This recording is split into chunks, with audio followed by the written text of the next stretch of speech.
Good morning, everybody. It's a pleasure to welcome here today to the start of this new initiative, the Marble Route in Western Sicily, which is an incoming mission that we, as Sicindustria, partners of Enterprise Europe Network, the Network for Internationalization of the European Commission, planned in collaboration with Verona Fiere and Marmomac, PRC, and it's funded by the regional government of Sicily, Department of Productive Activities. I wish to thank you all for participating, but I also wish to send regards on behalf of our chairman, Gregory Bongiorno, who cannot be here today, unfortunately, for another event.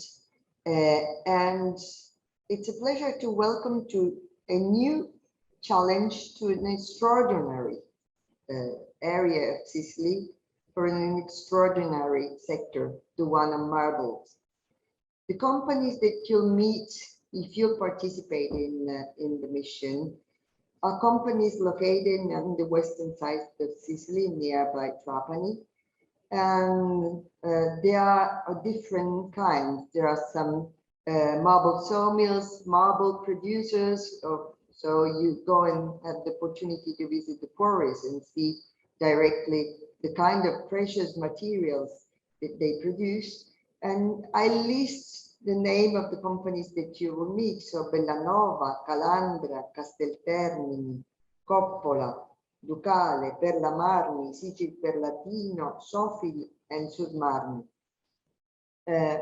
You will have the opportunity to meet the entrepreneurs and go into detail with what they produce, what kind of collaboration you can establish.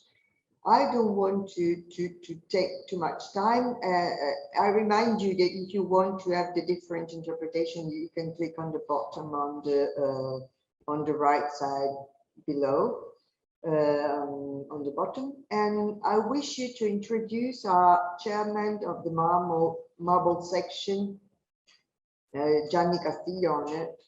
So Gianni, the floor is yours, and he will give you a welcome speech. Thank you. Good morning, everyone. I'm Giovanni Castiglione, the president of Sicindustria Marble here in Trapani. But there is only one section in Sicily. Basically, I do cover all Sicily. So I don't know if you ever worked with Perlato Sicilia or Perlatino, or some other kind of material from Sicily, but just to introduce our material, I would say that we start to extract marble 2,600 years ago with Cusa marble, with Cusa caves actually, and we built the Sejesta Temple. And then after this was discovered a Travertino in Alcamo, which is a small town near Trapani, that was built with this material. For example, the Sejesta Temple. And then year by year there was always some new discover, and well, we can say we have a long history, but what really changed our territory was Perlato and Perlatino that was discovered after the Second World War, and after that, around the 70s. We start to export our marble in the Arabic countries, and we still work with the Arabic countries. Is basically our main. For example, we can say Saudi is our main importer of our material, and but we do work with all the Middle East. and we do work especially apart the Middle East, also with North Africa and Central Africa and India, Singapore, USA, Mexico. I mean, we do cover all the world basically, but with North Europe, I don't think there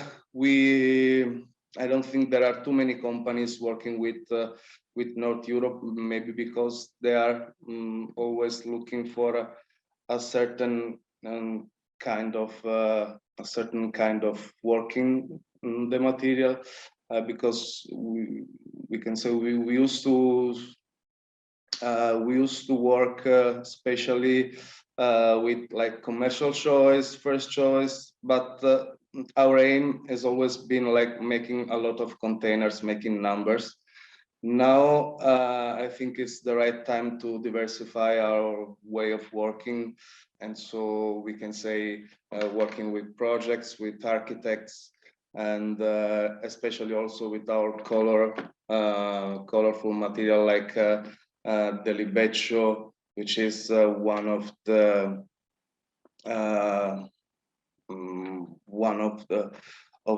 most appreciated also material because it has an old history. The Breccia Pontificia, because it's in Vaticano. So these are material like very important. Yeah, we also very costly, but there are not too much quarries of this material, so we really try to protect this because it's basically our history. And so my aim was basically, as I said before, to let you know our materials, in case you have never been here, in case you have never worked with it. We can say that our aim was to diversify the way we used to work before, and North Europe is I think a very strategic market for us, and so I hope you will be happy to come here and visit us and see the way we work and see our quarries and see what we can do, and that's it. So I can't wait to have you here and hope to see you soon. Thank you, Gianni. I see from the participant list that you are from very different areas, from France, from Denmark, Gaumont, and from Germany. So it's really a pleasure. But now I would like to give the floor to our key speaker, Grazia Signori.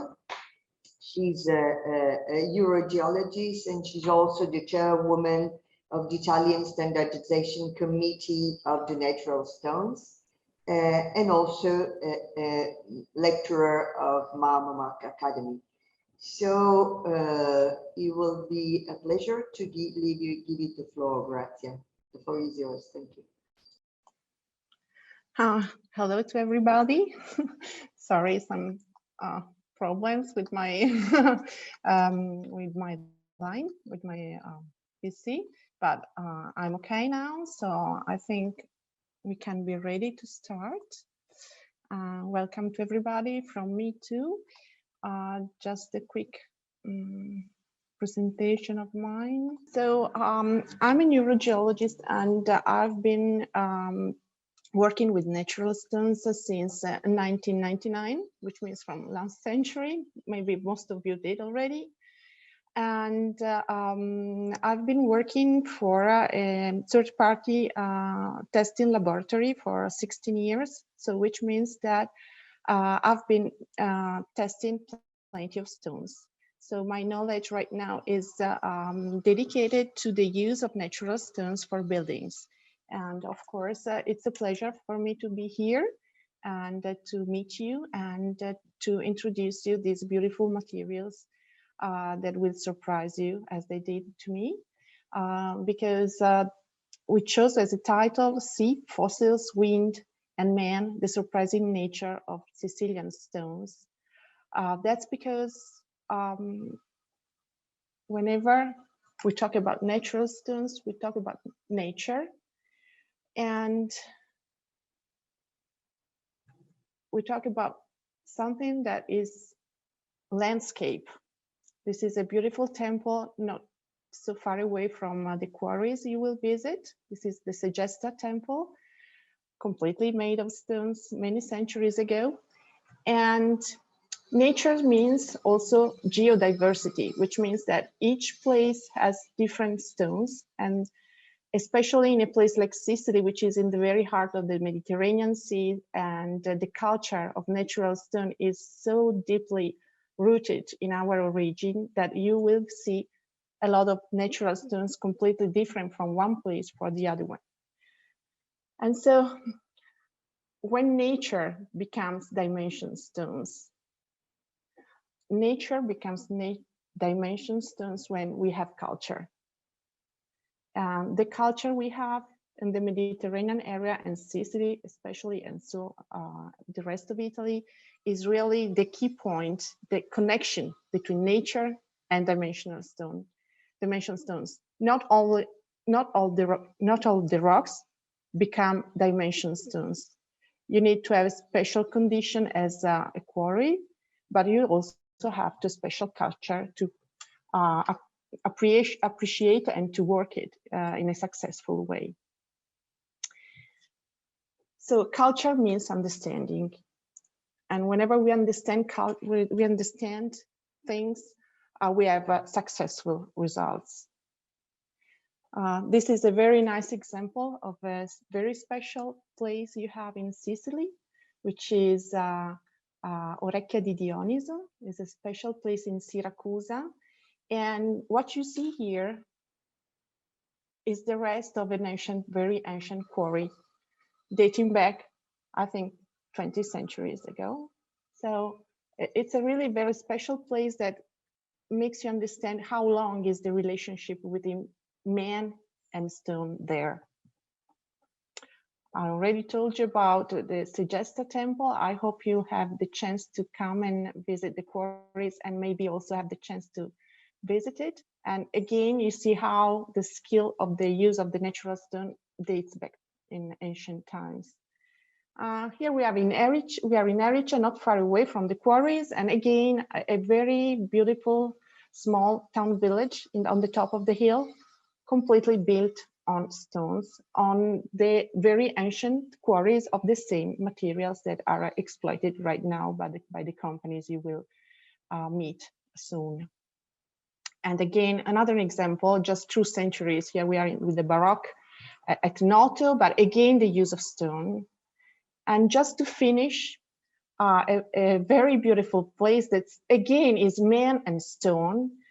This is the Teatro di Andromeda, and this is the work of a shepherd, which means that he's not supposed to be a stonemason, but he's so fond of nature and of culture and of landscaping that he managed to build this very special theater where they perform plays.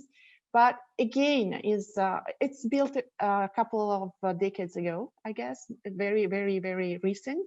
But again, it's a history that dates back from centuries to centuries and right to today. So meeting and coming to this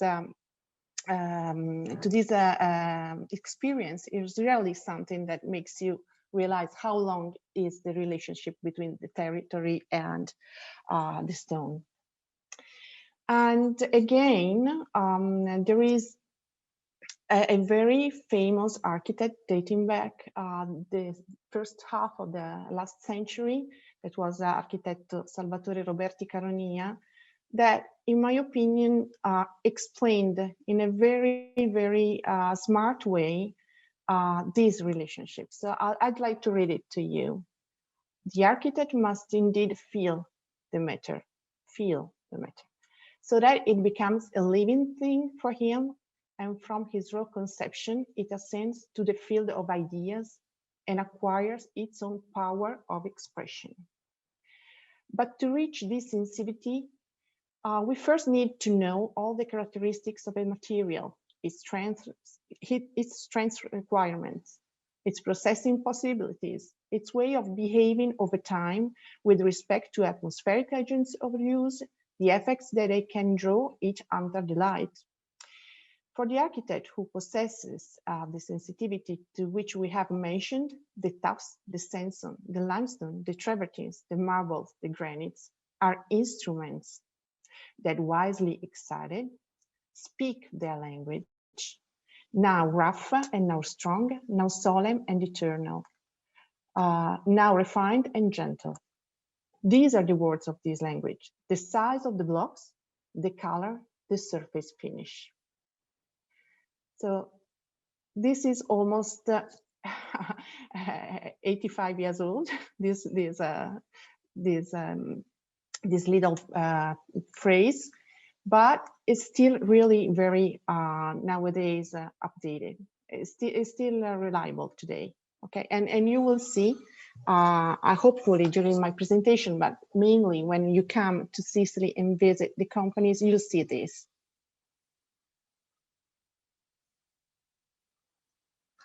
Sorry, it doesn't work, let's say. Okay, the character of stone. Sorry, it remained in Italian. The character of the stone.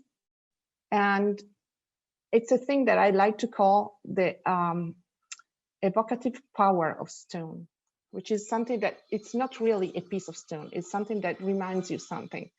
So what does stone remind you? Naturality, authenticity, status symbol, beauty and decoration, identity, memorial, and most of all, eternity.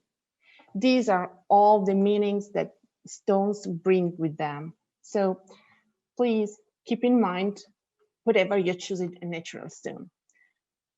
Another important thing that maybe you already know, but it's very interesting because you will see companies that have a complete processing from quarry to final product. So it's very important to keep in mind that you have not only 2 dimensions in stone, which means length and width, but you do also have the 3rd dimension, which means thickness. And then you also have, the 4th dimension, which is surface finish. And you also have the possibility to have different effects according to the cutting direction. And so also final installation effects. Something we have to remind is that geology isn't democratic. I think that during this time, when we are talking about energy and about fuels and fossil fuels, we do know that geology isn't democratic. But that's the same for natural stones too. So it's very important to realize that also in a small island, let's say small, that's the highest island we have in Italy, so it's not so small, but also in a small island, you have a huge variety of stones. This is a geological map of Sicily, and all the different colors you see are different stones or from different ages and from different genetical family. So it's really a huge, huge world, and some territories are luckier than others. Our Trapani area is one of them.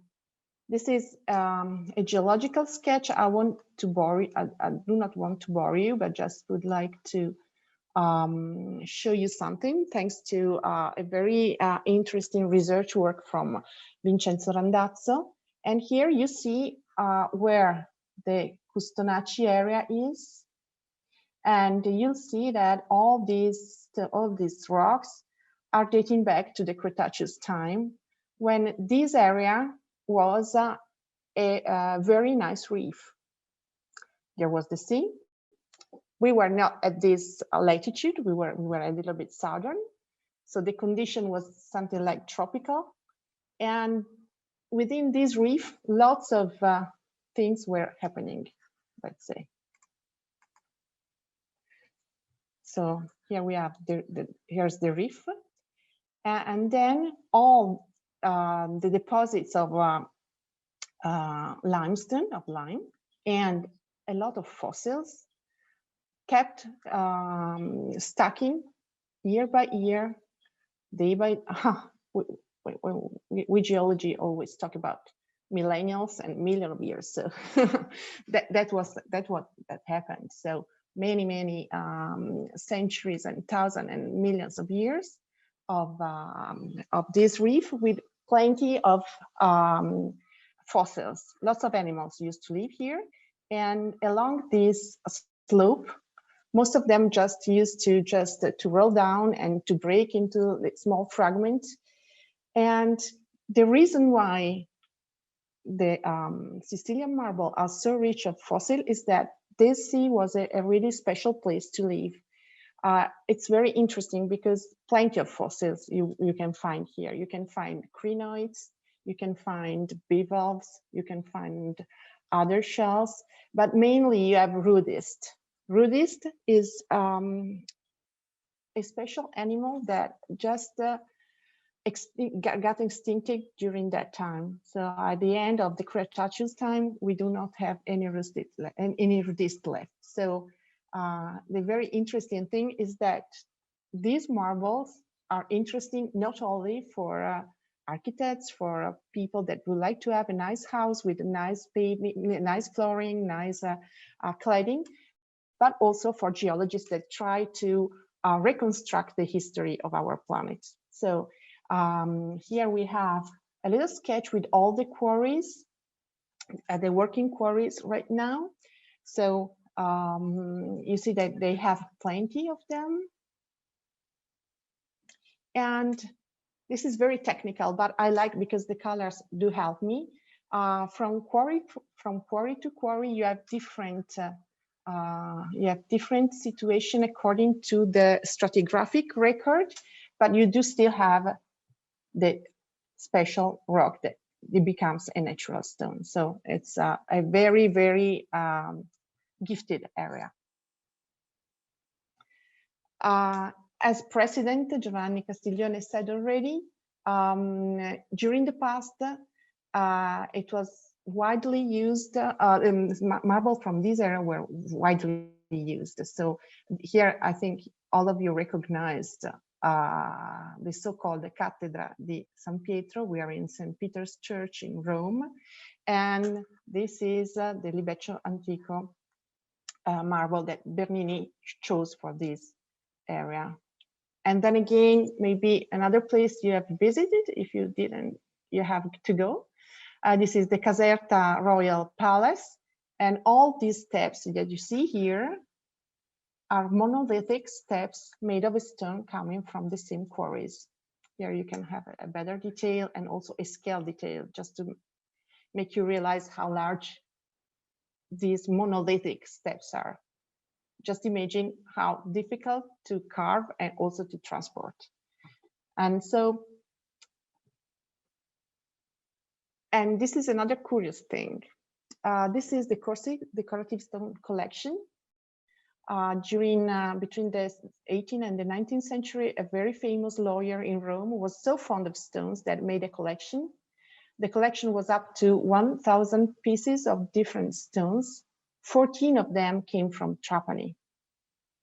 So this is something that makes you understand that, as Giovanni Castiglione told you before, these clusters started after the Second World War, but the area was very vocated and very skilled about the use of natural stones since many centuries ago.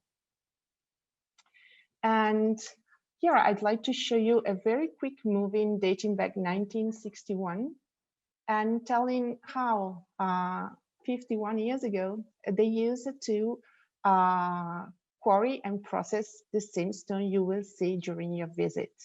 So the audio, the sound is in Italian. I'll try to translate for you. Or maybe that, no, I will do.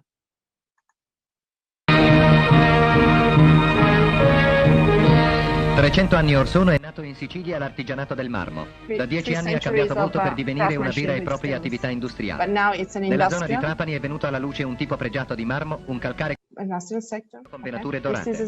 In commercio si chiama perlato di Sicilia. Assistiamo al viaggio di un Grazia, you don't need to translate. You don't need to.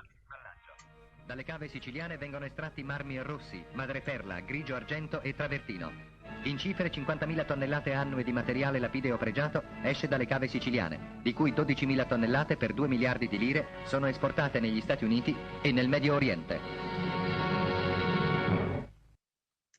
Okay, so this is what was happening 51 years ago.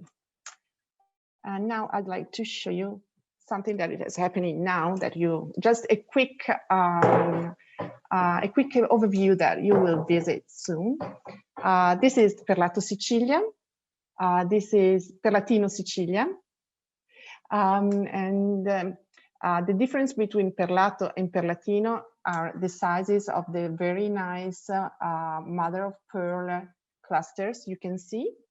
And the very interesting thing of this stone, which is called marble, but as you know, maybe Giovanni would like to intervene? No, I just wanted to say, because I've seen there is someone from Denmark, so it might have seen it in Copenhagen, in the Opera House in Copenhagen. So because it's been built with the floor is full of perlatino, basically.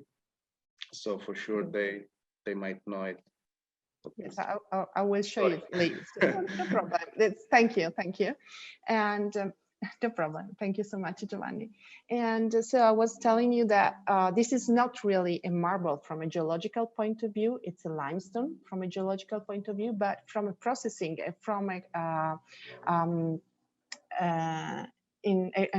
industrial point of view, it's a marble, which means that you can process it and cut it and polish like the marbles, crystalline marbles, okay? But the very interesting thing that this picture shows us are these very nice tiny golden veins.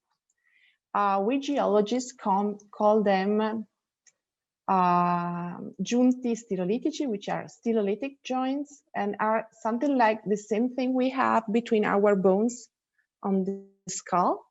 And the effect of these veins is to act like a zip and make the stone stronger and stronger. I hope it's clear what I mean. If I have the same vein but straight, it could be a shearing point. In this case, it's not. So it's a very interesting thing that many limestone have and make them even stronger than other stones. And you can see also the small fossils here. As I told you before, we were close to the slope, so sometimes fossils are all crushed, crumbled into pieces. Otherwise, they are full size and you can easily recognize them. And this is one of the stone of the stone cluster of Trapani. And then this is the one of the colored marble. This is a very nice breccia, colored breccia. Why this is a breccia? Because again, in the slope, some crush, some stones were just some rocks kept just sloping down and crumbled, and then been recompacted by the limestone that was forming. So the very nice thing here is that you have very different shades of color, but always in the same use. So that's very nice looking. And this was something that during past time were so much looked for, because it's very different one work from the other one. Still natural, but different, like a signature. And this is the famous libeccio, and this is the reason why the word wind in our title of today, because libeccio is the name of a wind, and is also the name of this special stone, where you have also again a breccia as the previous one, but that's mixed together with some other deposits made mainly of clay, which becomes colored in green, in yellow, in red, in brown, according to their composition. So it's a very, very fascinating, and one of specific kind of this is the famous Breccia Pontificia that Giovanni Castiglione was talking about, which is so called because it's very widely used in the Vatican area. And I show you what was happening 51 years ago, and that let's see what is happening now in the quarry.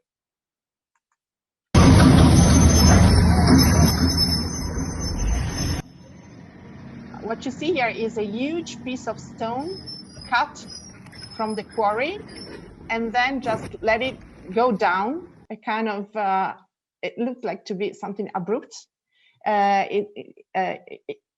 It's necessary to do that because this operation makes all the fracture, the occurring fracture, open.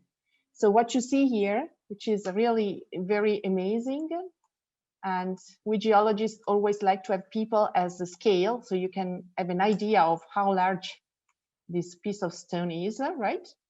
And it just fell down and it didn't break. So what does this mean? This means that the deposit is very compact, is very homogeneous, and so it will become very easy to have blocks from this huge piece, and then to have a very regular products. Sorry, and here is a quarry.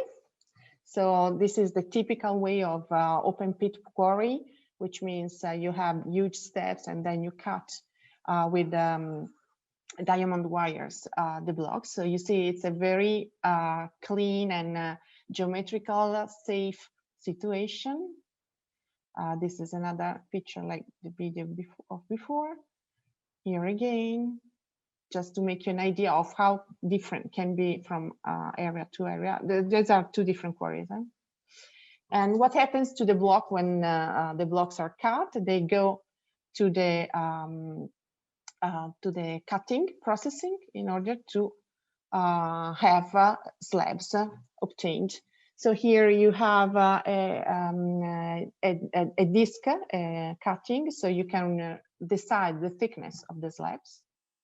Otherwise, you can have also the gauge, the saw gauge, and so have all the slabs with the same thickness. And then here is nowadays a regular processing, which means some resin processing on the back of the slab.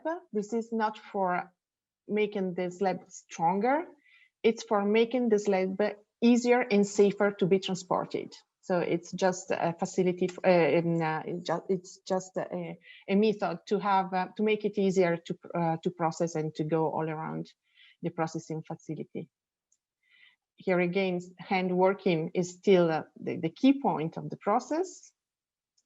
And this is the oven for resin processing. And this is the final product. And you can really see how homogeneous the polishing is. And you see that it's like a mirror. It's not really like you could say it's not a piece of marble, but it's a mirror. And so you have an idea also to the pattern of the perlatina. Of course, these are quarries, but they are in a very beautiful and enchanting landscape.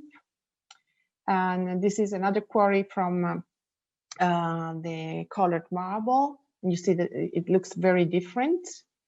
But again, you can have block cuts and then from them obtain slabs for any use you like. Here we go. I didn't have a very nice picture, but just to show you Copenhagen Opera House. And I was very doubtful whether discussing or not the technical properties of this marble, but I think that the easiest way to understand the technical properties of these marbles is to have a look to all the projects that have been realized with this marble. And so, for example, we are in Copenhagen here. What we have sea salt, which is something that could be aggressive. We have freeze and thaw cycles. So we are in a very uncomfortable place compared to maybe North Africa or Mediterranean weather. But you can see that the stone is behaving in a good way. So this is a kind of way of reading the technical properties of the stone. And again, we do have technical standard for it, and with the technical standard, you talk about terminology, test methods, product standards, but what really becomes to be interesting is how these technical standards behave together, because the key point of everything is durability. So durability is unfortunately is nothing you can test, but in a laboratory you can test by having a look to how the stone behaves when you install it and during time in installation. And so it's very interesting that this cluster has plenty of projects done that can be just shared with you. And for example, they have lots of hotel, lots of malls, places where you have plenty of people coming back and forth, maybe also with not very clean shoes could be, and the surface still is keeps very, very polished and smooth. And so this is a durability test. It's a physical on-site durability test. So please keep in mind, just if you have some projects done with these marbles close to your house, just have a look, and when you come, just ask if something is strange for you. Again, durability of the stone. And I'm finished, and I just would like to tell you that there is a very nice phrase from quotation from Albert Einstein, and he used to say that everything you can imagine, nature has already created.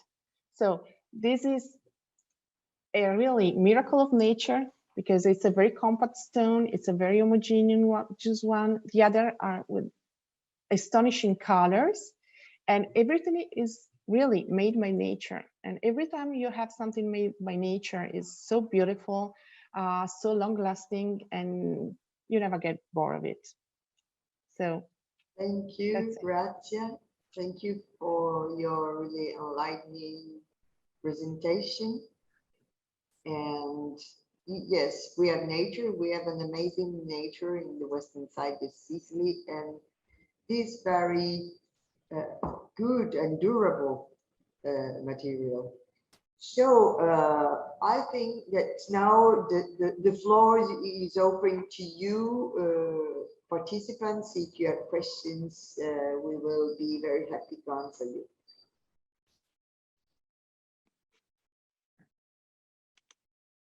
There is a question. How large stones can you deliver possesses the largest plates for facades? And can you process 5-axis CNC for special design objects, such as sinks, etc.? Gianni, I think the question is... let me read.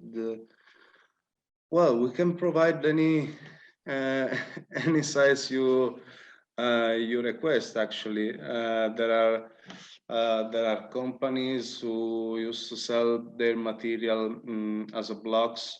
For example, there are certain places that requires only per lato, like Egypt only buys, for example, per lato blocks. If you go to India, they only buy per Latino blocks. But every country actually has their own choice. But apart from this, we can provide any size of block you require. Then most of us don't have like a a laboratory where to make zinc, but we have our we can cooperate with other laboratories, because me or other companies, for example, are more concentrated like in making floors and these kind of things, but of course also for design or for any size of block you need, we can provide it. It's not a problem.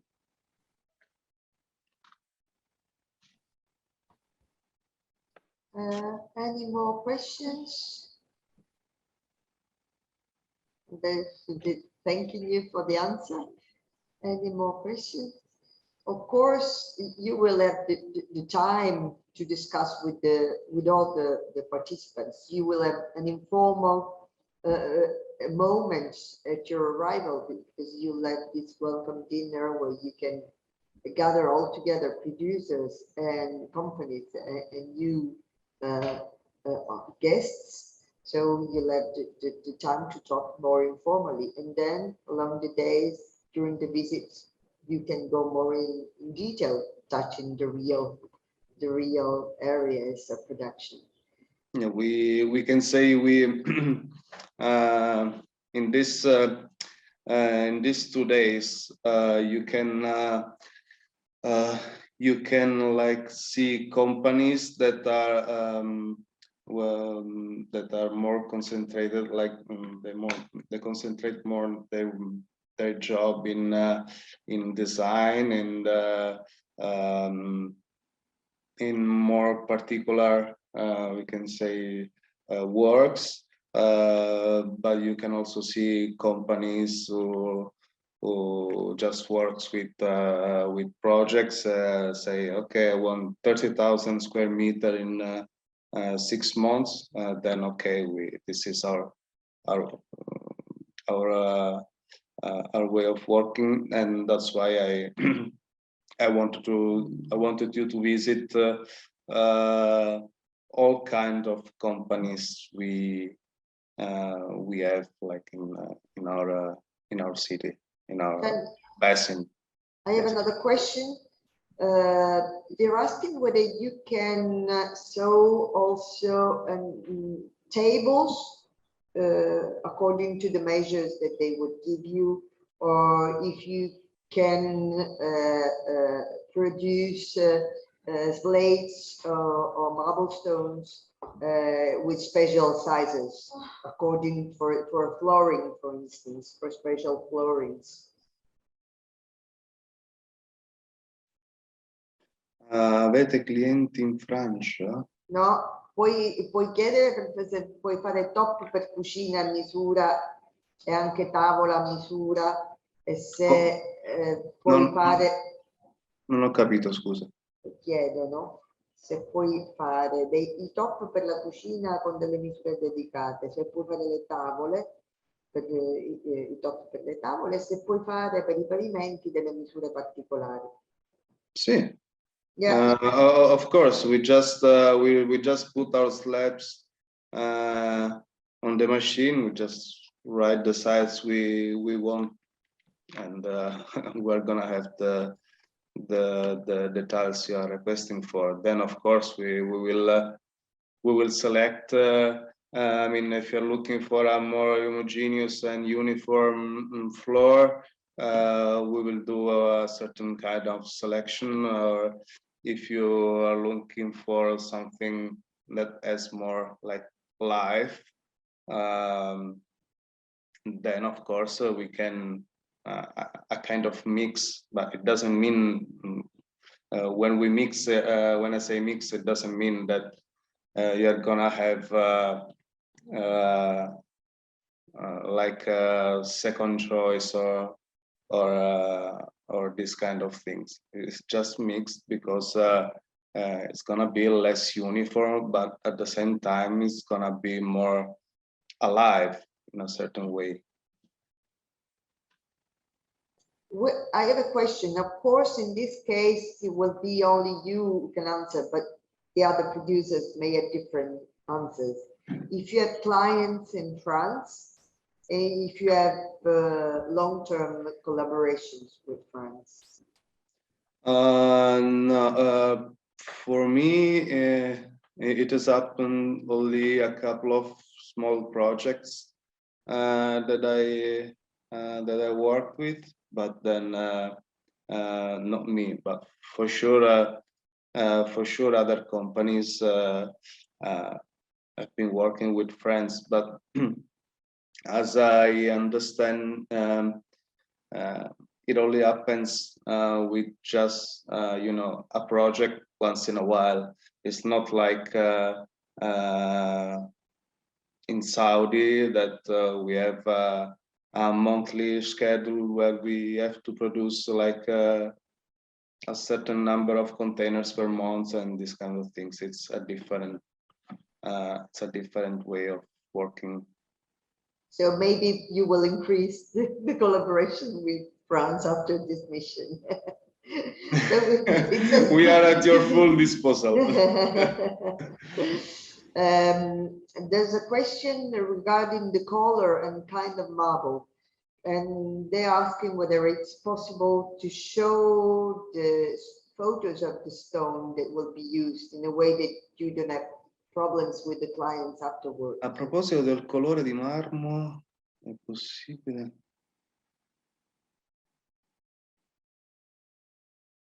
Yes, of course.